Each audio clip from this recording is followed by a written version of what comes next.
What's going on, guys? We got the trailer hooked back up. Let's get the Firebird unloaded, get it inside on the lift, and get this thing checked out. We'll go over all the options it had originally. We'll go over that PHS document. Let's see what we drug home, good or bad.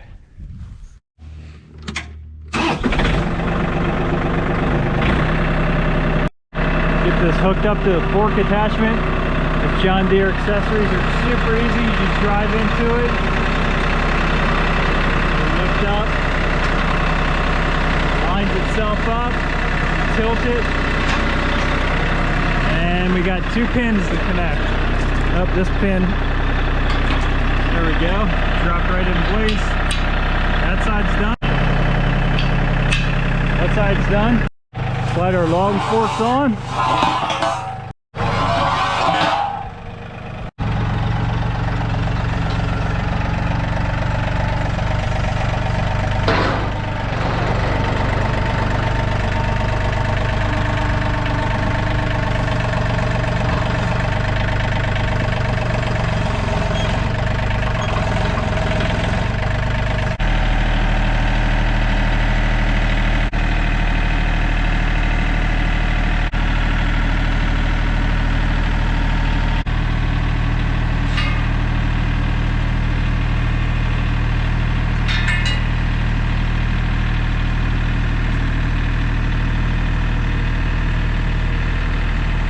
This thing actually moves really easy and it steers, so we'll just back this right up.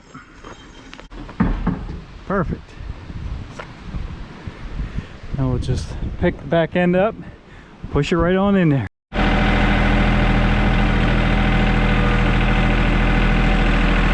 We are going far enough in that we're hitting the axle tubes. No big deal, we're not damaging anything here. Give it a little steering correction here. Take it that way a little bit. Nice. Get our lift arms underneath and we'll put this thing up and check it out. Obviously, this is the worst side. Had a accident way back, I was told, in the 1980s, and it just kind of sat ever since. So door still works, doesn't bind up or anything. Obviously the quarter needs replaced anyway, inner and outer probably. Door is trashed, it's folded up, but it's only bent from like actually 3/4 of the way up. When you go all the way up to the fender, it's actually still, the gap on the fender is still nice, so I don't think it's going to be a problem putting one on. The rockers actually don't look horrible, a little crusty. Surface rust, and this is the bracket for the trim that goes on, and quarter obviously is pushed in pretty good too, but is the same way. The inner structure I think is good. It'll just have to be straightened up a little bit. There's a piece in this door jamb, so that'll have to be straightened up, and the quarter definitely has to be replaced along with at least the outer, probably the inner.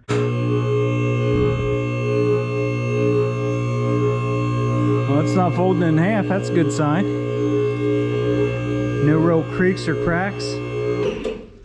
Actually, before we go too high, let's look at the interior here real quick. It does have deluxe interior. I think most of the Firebirds did, but it's got the pull-up handle to get out, and it's got the molded door panels with all the trim. Does have the grab handle. It's got the wood grain in the center, and it does have a console. We'll go to the other side and show you the instruments here in a minute. It's cool. It's got a little Firebird right on the glove box there. The seats, I believe, are wrong. These are 69 seats, I do believe, because they have a headrest and a plastic back. 67, it was an extremely rare option to have headrest, but they have metal backs, and these are plastic. So I believe these were switched out probably some years back. This is actually a cool option here.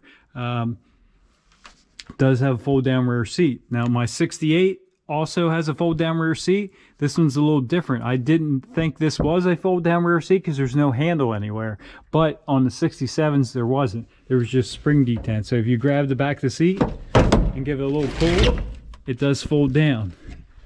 So that is kind of a cool option.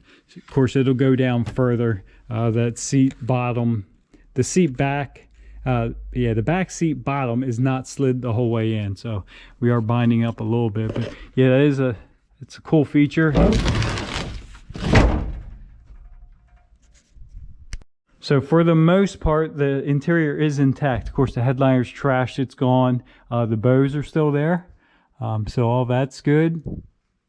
Back seats there. Front seats are there. Technically wrong, but there. Console's there, and it's actually fairly decent.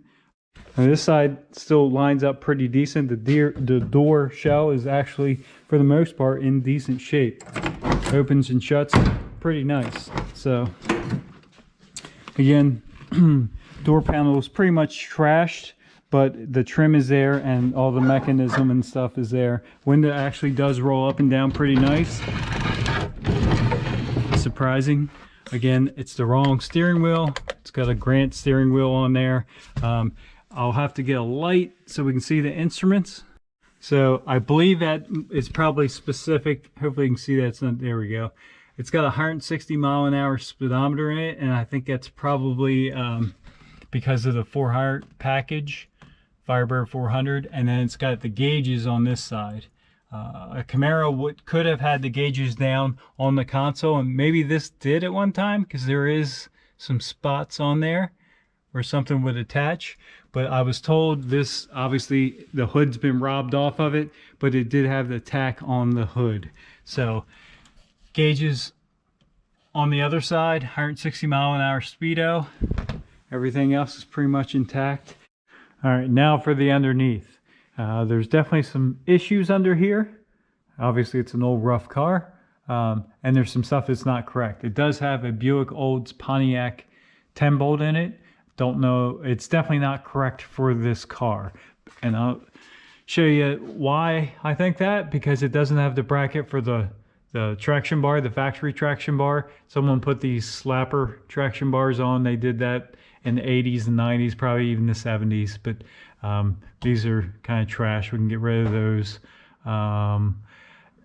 Back here, the 67s they did not have staggered shocks. So both the shocks, drivers and passenger, were on the same side of the rear axle.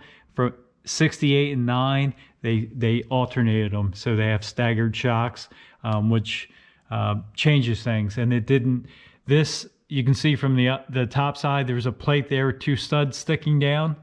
And there was a bracket that bolted on there and over here on the frame. So 2 studs and 1 here on the frame. That held a factory traction bar that went back, and there should have been a mount on that rear axle to accept that. That's not there, so I have a feeling someone probably changed that over the years, and it is not, unless it's completely wore out, it is not a posi either, and it should be a posi for this car, according to the PHS document. Gas tank's pretty trashed. These things get beat up pretty good.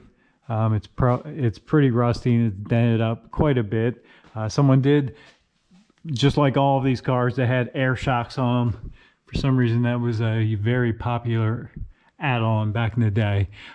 Overall, the floor really isn't horrible. It is rusty through here where that bracket sandwiches through. All of this is just undercoat.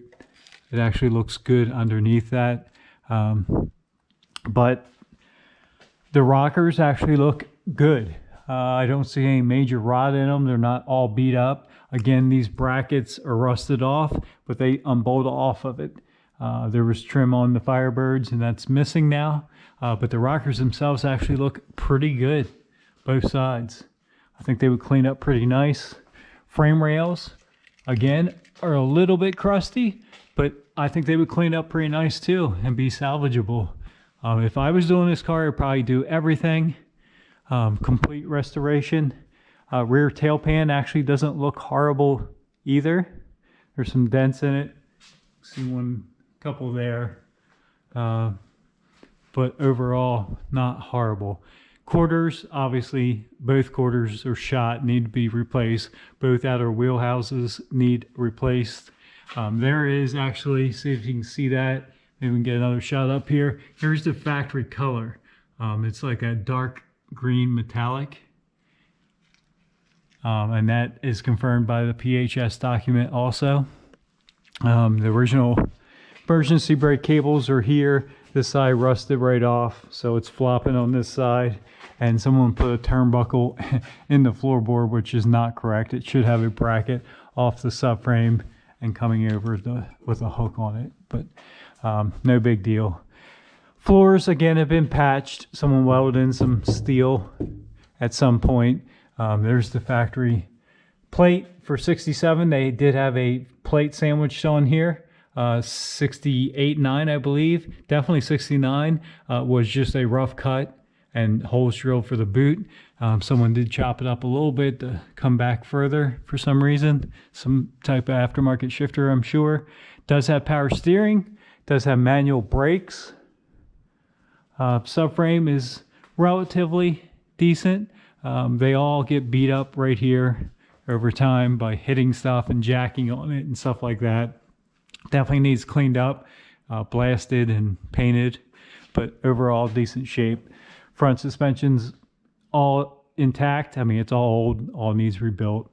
Does have drum brake on the front. I'm not sure if that was a factory, or if it should have had disc brake for a Formula 400 or Pontiac Firebird 400 rather.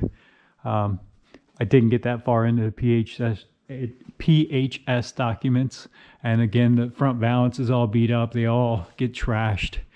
This thing must have sat somewhere damp in this corner because this corner is pretty crusty. But overall, I mean, the worst damage is some of the floorboards and the door and the passenger quarter panel. Definitely all fixable.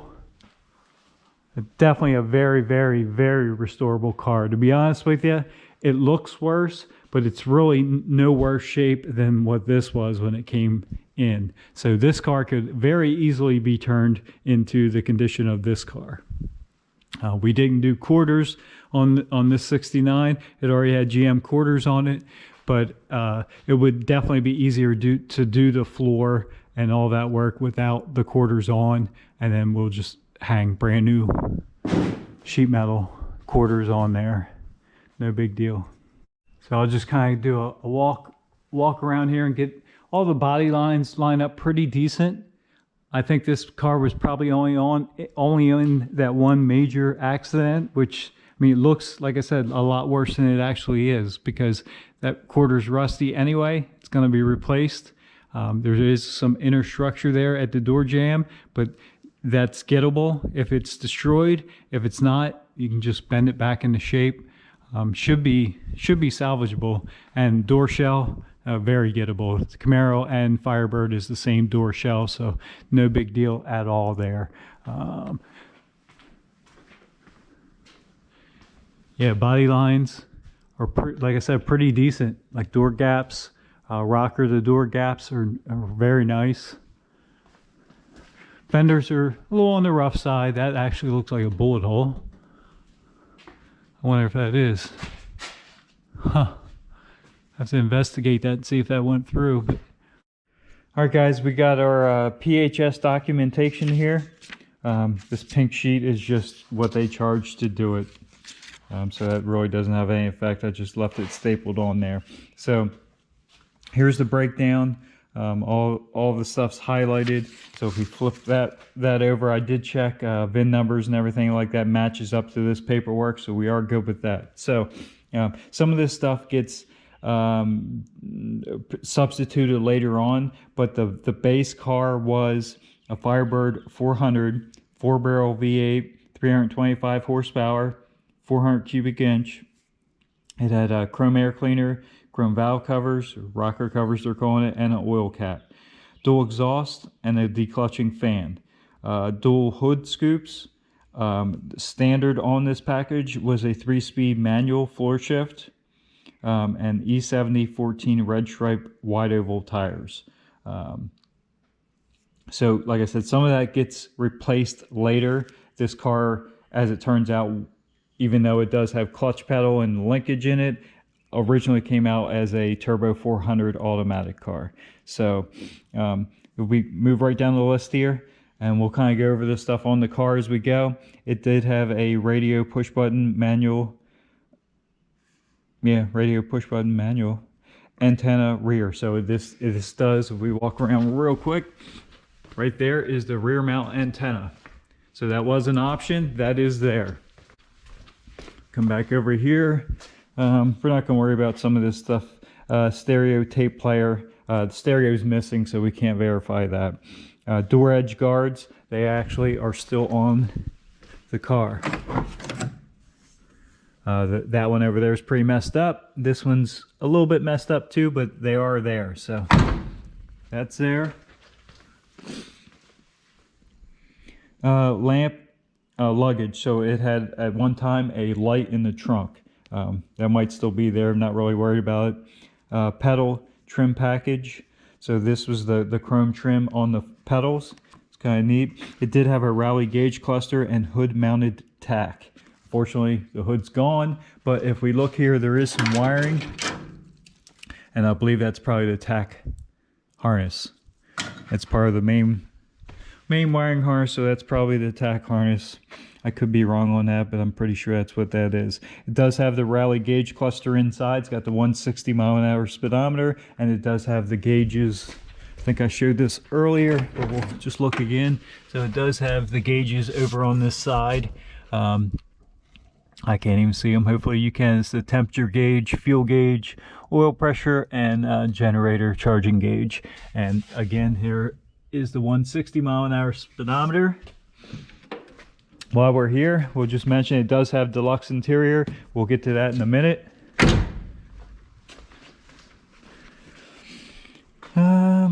Custom sport steering wheel. Unfortunately, that is also missing. Console, that's in there. Console still sitting there, whether it's the actual original one to this car or not, it is there. Where we stop at? Console, dual exhaust, standard on HO and 400, and not available in 6-cylinder for obvious reasons. We know this was a 400 car, so dual exhaust standard. Power steering, yep, there's a power steering box sitting there. If you look at some of the other options, it does not have power brakes, and it doesn't. Head restraints. So this car originally did have headrest in it, which was a very rare option on a 67 F-body car, Camaro or Firebird. So I don't know if they're original seats. Like I said, they do have plastic backs. Most 67 cars did not have headrest, and they had metal backs. Whether these might be, maybe when they got headrest, they switched to plastic backs. I'm not real sure on that, but they are Firebird seats. You can tell by the pattern, and they do have headrest. Headrest, spare tire conventional, obviously that's gone. Floor mats are gone. Rear folding seat, I showed that earlier. It does still have the original rear folding seat. Tachometer, hood mounted, obviously again that's missing. That's a shame it's missing, but so there's the tires. It originally had 14-inch tires. It did not, like I said, upgrade to power brakes, so they were manual, and they're drum, which are still here. So now we get, it did have originally safety track rear axle, so it was a posi. It wasn't the performance axle, but it was the safety track rear axle. And here's we get to the transmission. Hydromatic, available Firebird 400 only, and this did have that option. So originally, like I said, this was an automatic car. This is a paint code. If you look right there, QQ, which is top and bottom, so the same color top and bottom. It was not two-tone, which was an option. Some of them had a painted roof, a different color, and if you look here, Q is not available. We'll get to that in a second. So we come over here and we get special options.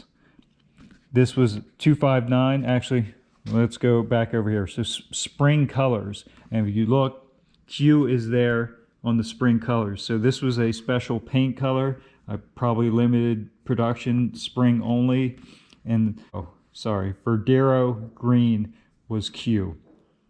So if you look here, like a little bit right there, you can see it shining through that door, that kind of darker green. I think it did have metallics in it too. There's a couple spots that shine through. So this car was originally Verdero green, and it was a special color. All right, so now we go over here to special options. This car was apparently special ordered. Some of the options are a little bit rare. It did have the 259 trim number, and that is on there, right there. 259 and NY also, which is important. So 259 was black, and that meant it had the Strato bucket seats, which is, and 259 is the custom option. So it had the deluxe interior, like I showed the door panels. And the Y, okay, so I couldn't actually find that real quick in here, but the Y actually means it did have factory head restraints or headrest.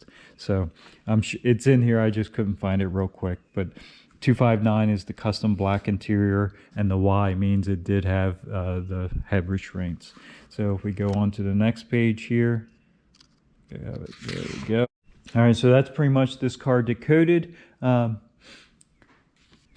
Build numbers: 400 Firebird 400 standard, transmission A for automatic, 4-barrel, code YT, and there were 9,858 built in that configuration. Now you take some of the other options this car had, like that green color, Verdero green, and the custom interior and rear mount antenna, hood mounted tech, stuff like that. It was probably a way lower production than that, but it's kind of hard to tell.